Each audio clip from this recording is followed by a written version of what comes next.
ദരിദ്രരിൽ ദരിദ്രരായ ആളുകൾ 5,95,000 പേരുണ്ടെന്ന് പറഞ്ഞിട്ട് അവർക്ക് സൗജന്യമായി അരിയും ഗോതമ്പും കൊടുക്കുകയാണ്.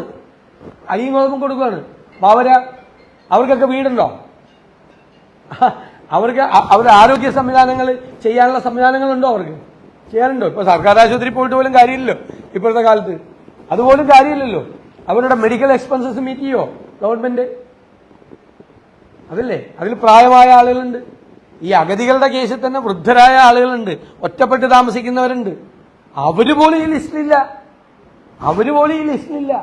ഒറ്റപ്പെട്ട് താമസിക്കുന്ന ആളുകൾ പോലും. അതാണ് AK ആന്റണിയുടെ ഗവൺമെന്റിന്റെ കാലത്ത് ആശ്രയ പദ്ധതിയിൽ ഉണ്ടാക്കിയ ഒരു സിസ്റ്റം. അതിന് കണക്കാണ് ഏറ്റവും അഗതികളായിട്ടുള്ള ആള്. അതിന് അതീവ ദരിദ്രർ എന്നല്ല പറഞ്ഞത്. ഇവിടെ CPM തന്നെ പരമദരിദ്രർ എന്ന് പറഞ്ഞിട്ട് 4.5 ലക്ഷം പേരുടെ ലിസ്റ്റ് ഉണ്ടാക്കിയിരിക്കണം. കേന്ദ്ര ഗവൺമെന്റ് ദരിദ്രരായവരുടെ 5,95,000 പേരുടെ ലിസ്റ്റ് ഉണ്ടാക്കിയിരിക്കും. വളരെ സിമ്പിൾ ആയിട്ടുള്ള ചോദ്യമല്ലേ. 1,16,000 കുടുംബങ്ങളുള്ള ആദിവാസികളുടെ ഇടയിൽ നിന്ന് 6,400 കുടുംബമുള്ള ഈ കാറ്റഗറി വരുള്ളൂ. ഇവരാരും ഇവിടെ ഒന്നും പോയി കണ്ടിട്ടില്ലേ?